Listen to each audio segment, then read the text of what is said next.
we're live. Wait, let me check on my phone. There's no one there yet, so. Gonna get started.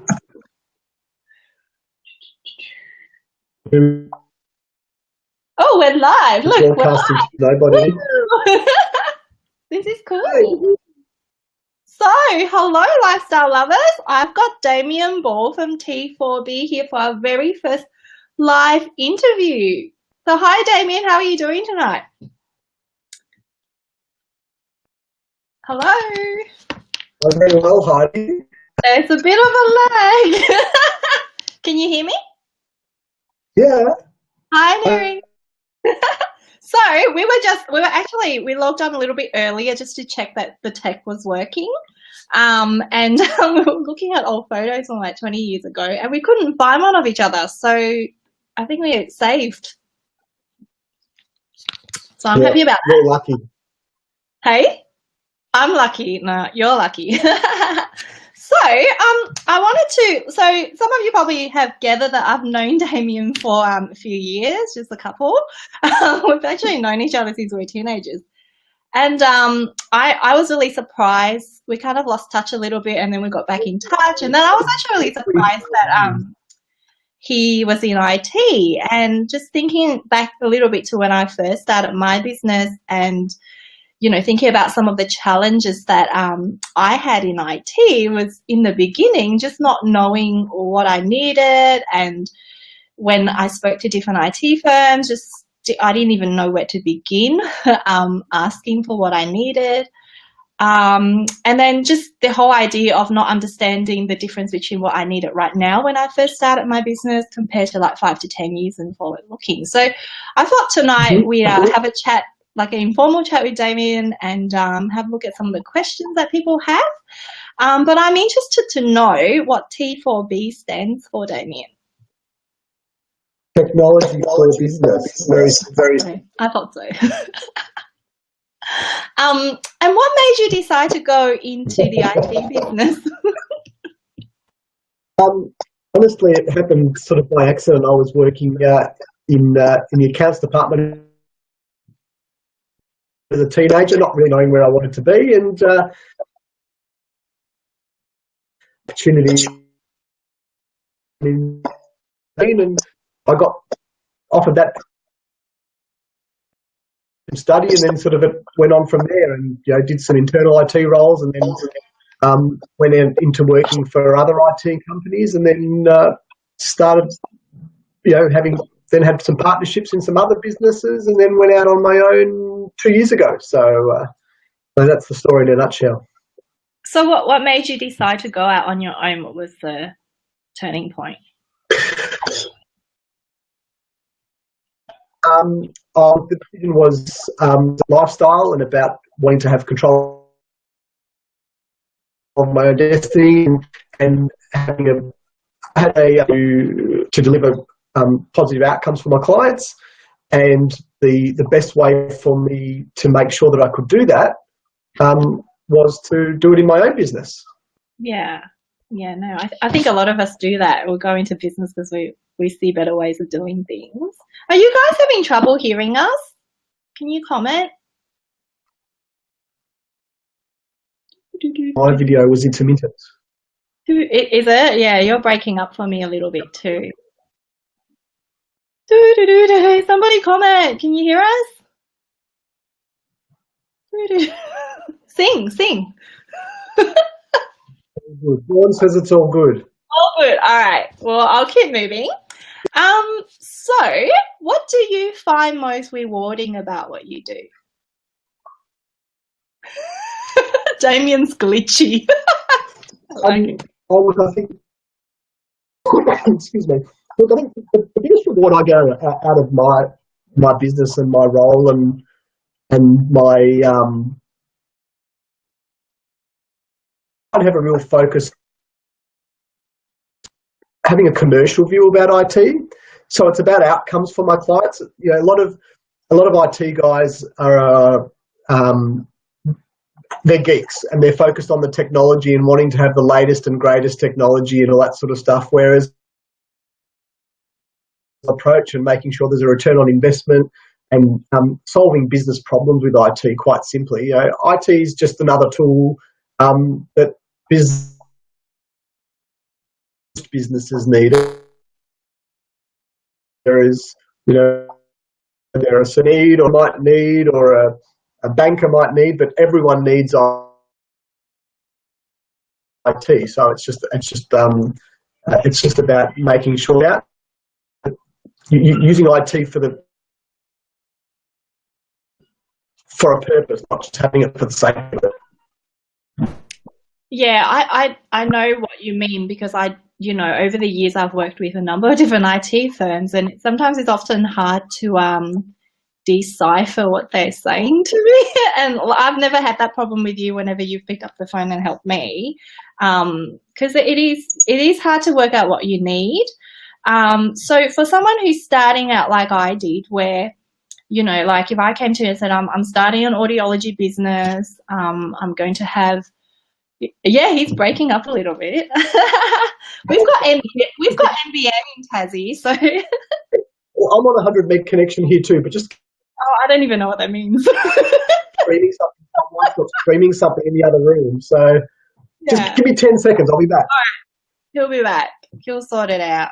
So he's popped his kids to bed. I was saying to him earlier that my kids don't go to bed till 10 p.m. And when he said to me, duty's after 8 because my children will be asleep, I'm like, I'm so jealous. Hey, Julie, how are you? Yep, he's going to sort out the other internet. There we go. So. Oh, hi, Leah. How are you? It is like an Ethel and Mazenon reunion. So, when people first come to you, someone like me who's kind of IT illiterate, how do you kind of help them work through what they need in their business? Someone's streaming. So my wife actually was. I think that was the problem. Look, it really, in the scenario of a new business, obviously there's the web presence that's really important, getting your domain name sorted out and all that sort of stuff. There's three main components that I'm mainly talk to a new client starting out a new business about. The first one is domain name and hosting, so that gives you the capacity to have, an email address that's kind of corporate branded, a website that's corporate branded, and the platform that's on. And that's the next part is that. The other big one is place to make sure that your data's being stored in the cloud or on backups or whatever, so that all the hard work that you're doing is safe and secure. Then there's obviously, again, using yourself as an business management software that you run your practice. But, in the early days, that's perhaps not the case. You might start without it, the proprietary side of it as well. But typically it's email, it's the web presence, email, and data, file storage. They're the main three components that pretty much every business needs. Yeah. And what do whenever in my business coaching, I talk to people about infrastructure and IT, and well,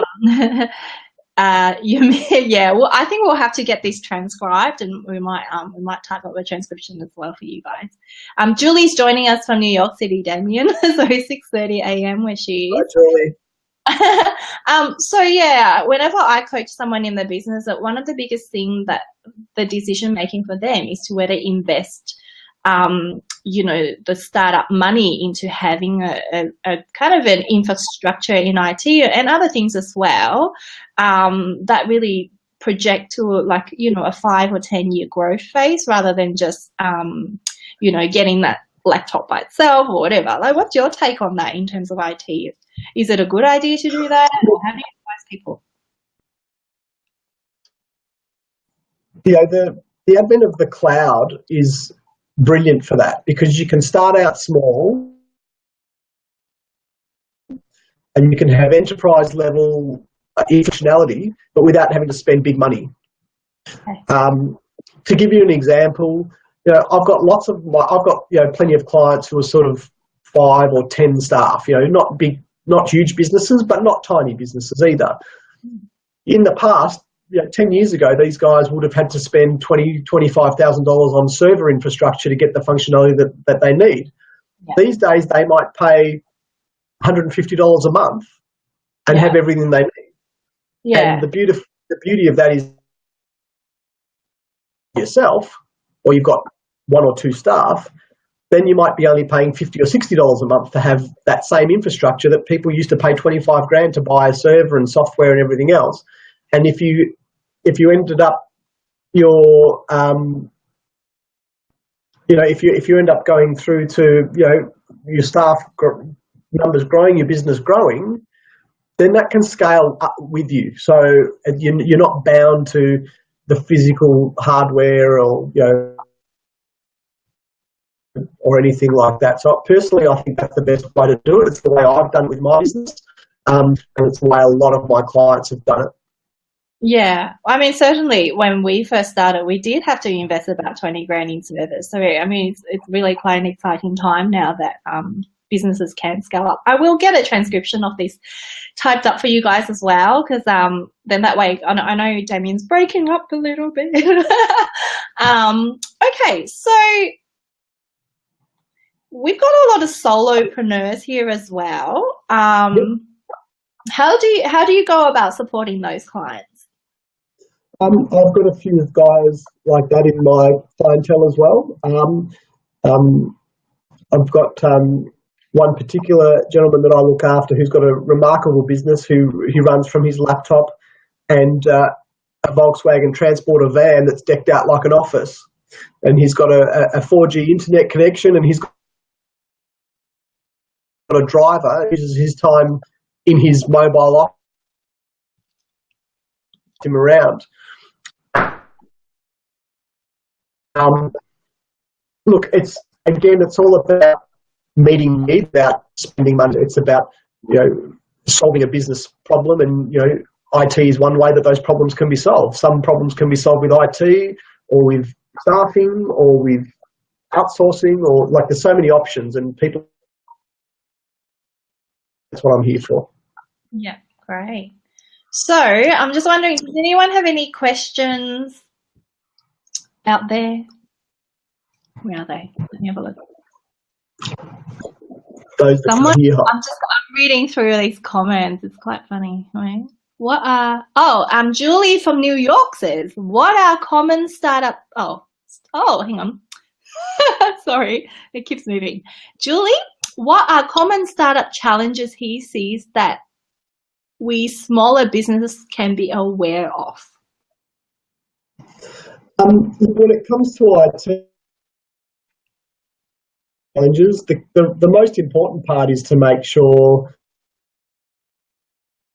that you're not working with someone that tells you need to spend big money in the early stages of business. Buy a server, or you need to spend $10,000 on this or $5,000 on that. You're getting the wrong advice. Oh, that was me. Where were you 10 years ago? I was here. Where were you? I don't know. The other thing is, it's easy to build a simple website as well.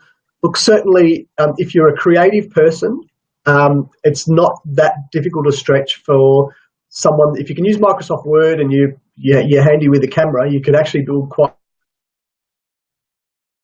by yourself. And you might say, well, for the first 12 months, I'm going to have a website that I build myself. And then once you've got a little bit of cash flow, you might say, all right, I'm going to spend $5, $6, $7, $8,000 on building a new Flash website.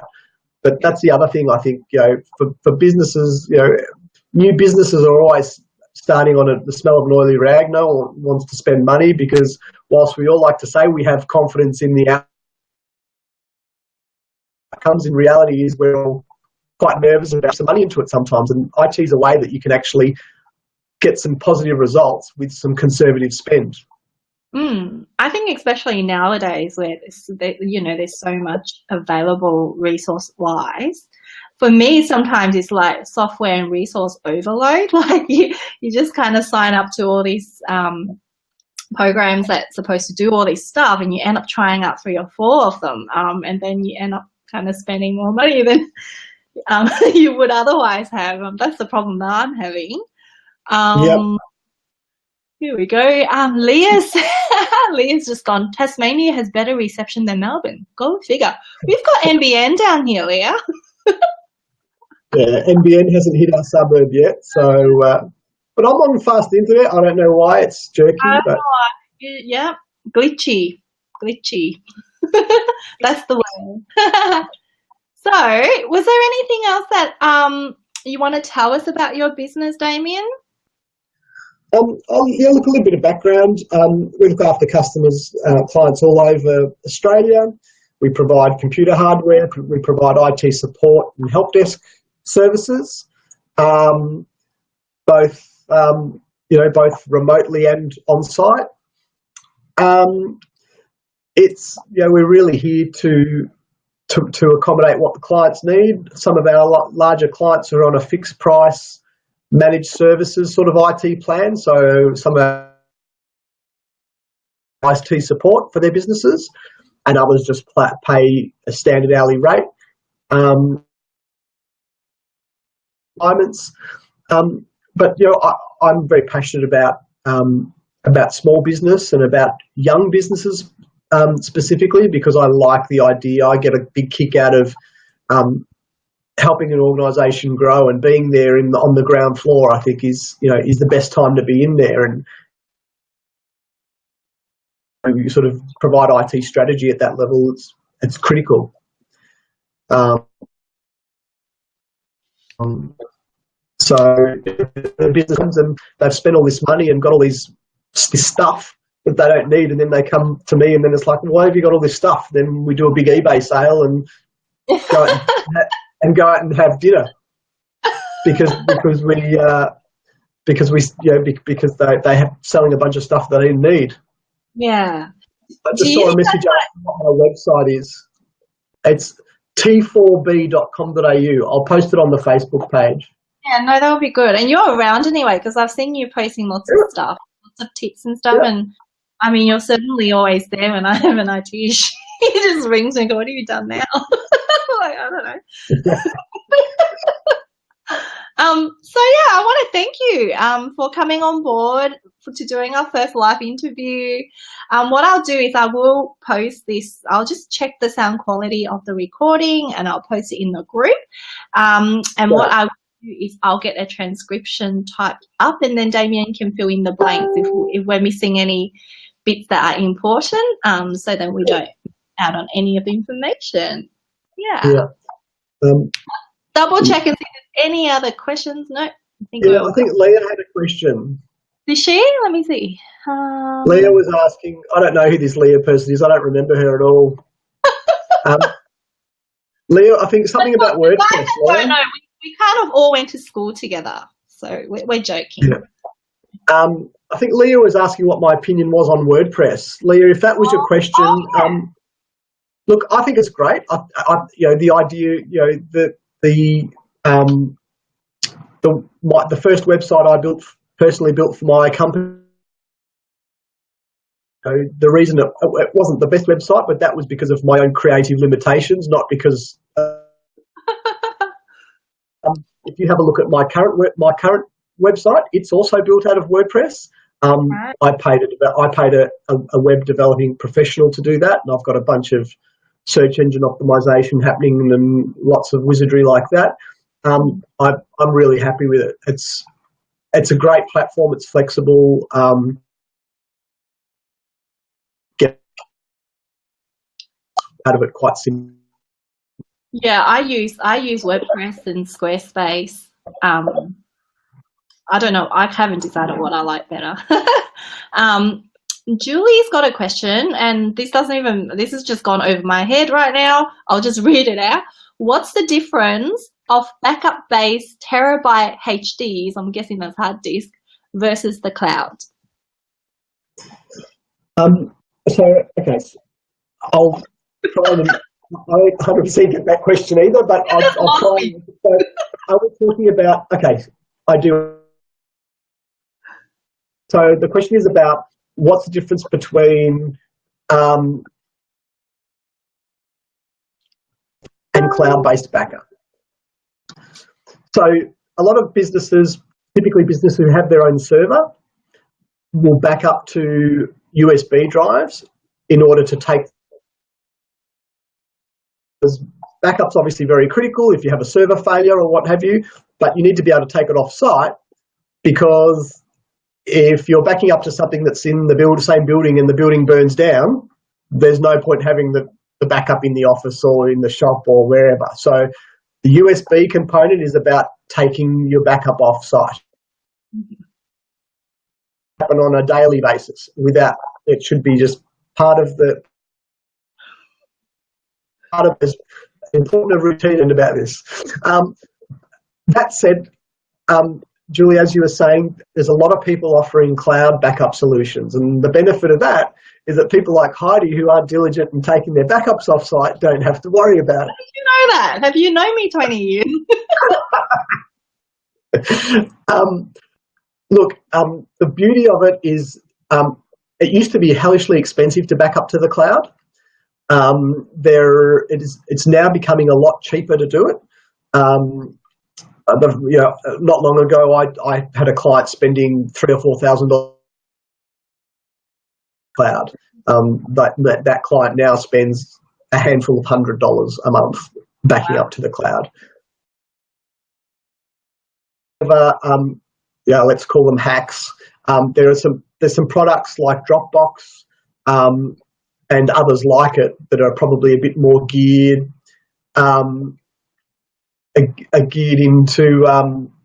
into businesses. There are ways that you can use those technologies like Dropbox that a lot of us will be already familiar with, and get the benefit of being able to back up all your information. So it's good. It's important. I think for me, if the cloud is the best outcome because it's foolproof. Yeah. But you have to be willing to spend the money. Where do you see, being on kind of like an IT insider, where do you see small business heading, like in the next few years with the stuff that that are coming out that maybe we don't know about? Are there stuff coming out that we don't know about? I think it's probably, the way I see it, it's very much about building on the theme that's existing now, and having people utilizing the cloud. And as cloud technology gets cheaper, then more businesses are embracing it. It's kind of really only the last couple of years that sort of filtered through. In 2 years, because all my clients are saying, we don't need service anymore, put us in the cloud. We don't want the infrastructure. We want to be scalable. We want to be flexible. The only real time that these days that buying a server is beneficial over using cloud infrastructure is if you've got a whole lot of money on the bank that you need to spend. Yes, true. Because if you've got the cash, you invest the cash in your business. Whereas the beauty of cloud from an accounting perspective, it's operational. It's all OPEX. There's no CAPEX. And businesses like that as well. It helps them budget. They don't have these big peaky times in their 3-year cycle where they have these big IT spends. And you still need to buy good quality computers and desktops and monitors and printers and all that sort of stuff. But the server infrastructure, there's real benefit to the cloud from a costing perspective in that way. I'm really disappointed. When I set up my business. I'll have to set another one up. Sorry, I just lost you there for a second, Heidi. You're the IT guy I need it when I set up my audiology clinic. Well, I'll have to set another one up. Keep me in mind for your next multi-million-dollar adventure. Yeah, will do.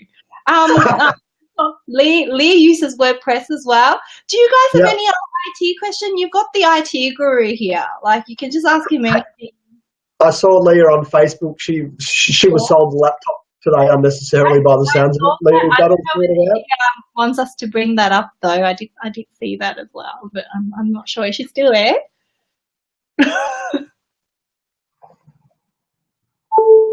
So we a couple of weeks ago, I had issues with my Mac, and you teased me a little bit about that. Yeah. So I don't know. Like, I think a lot of coaches, there's quite a few coaches in this group. We're all very Mac oriented people. What's your take on that between Mac and PCs? I'm hardware. I'm actually hardware agnostic. I use Macs and PCs. I support Macs and PCs. I use my Mac for all my music production and all that sort of stuff. When I'm recording and that sort of thing. Damian's a singer and he's really good. Julie's just said Surface Pro, baby. Yep, Surface Pros are great units.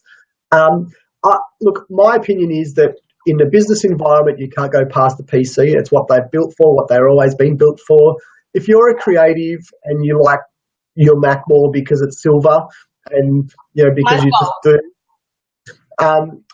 and it's just really, it's personal preference. In a business environment, they can work together.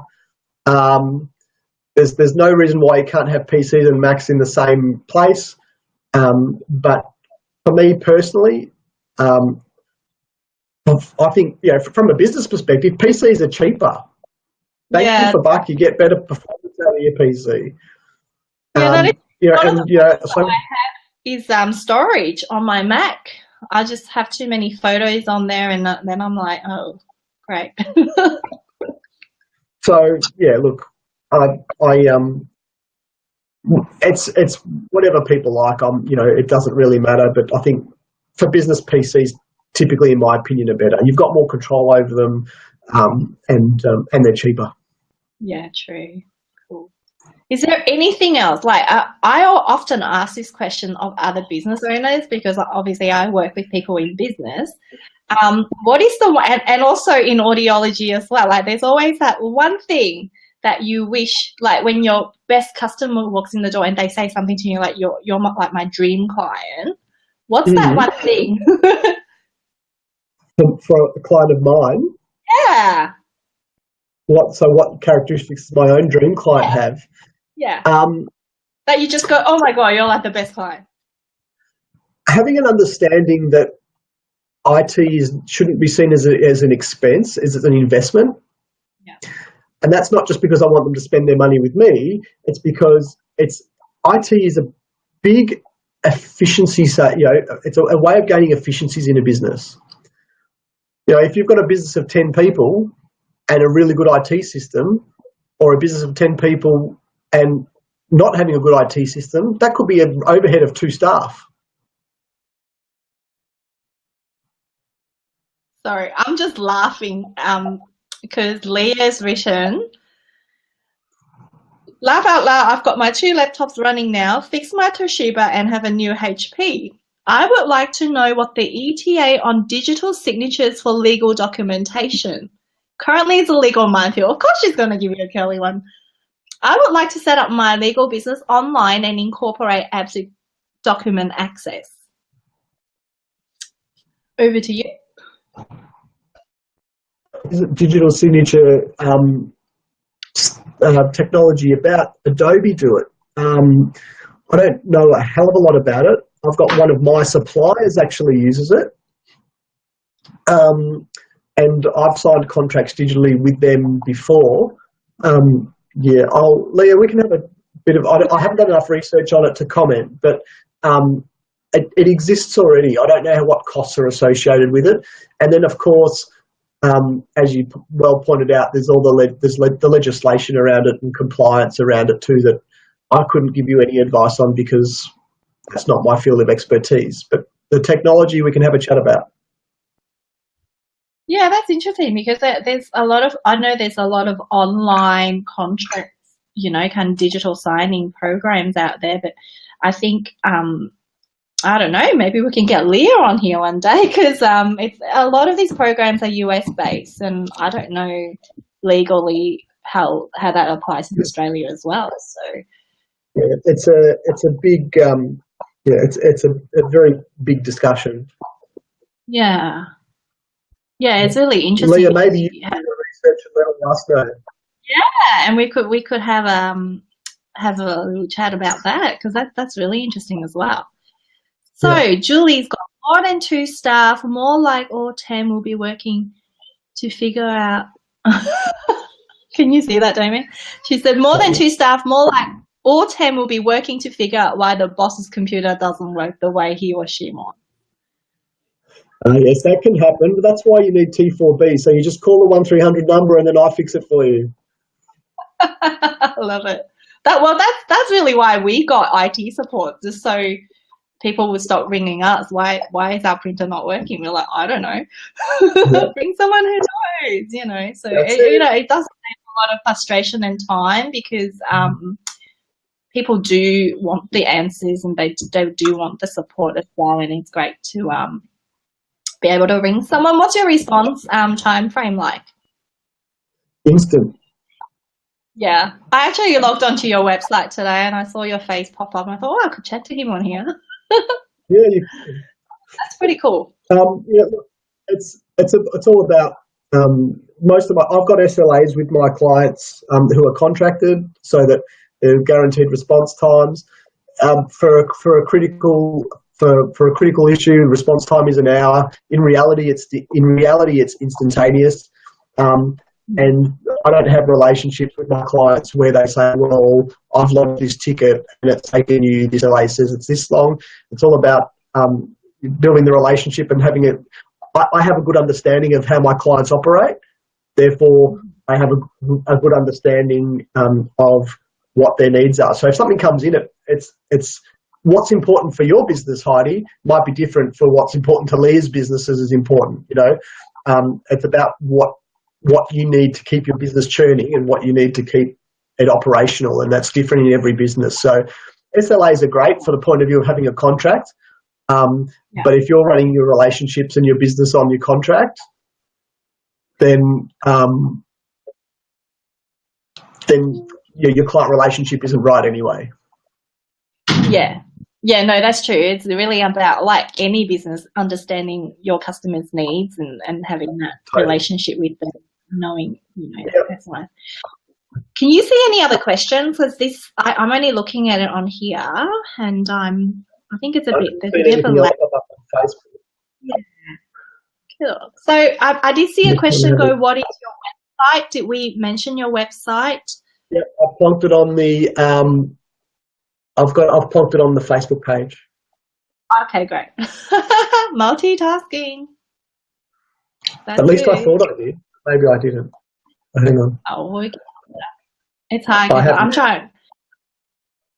I'm trying to see whether I can actually go on. Oh, there we go. It's on the timeline.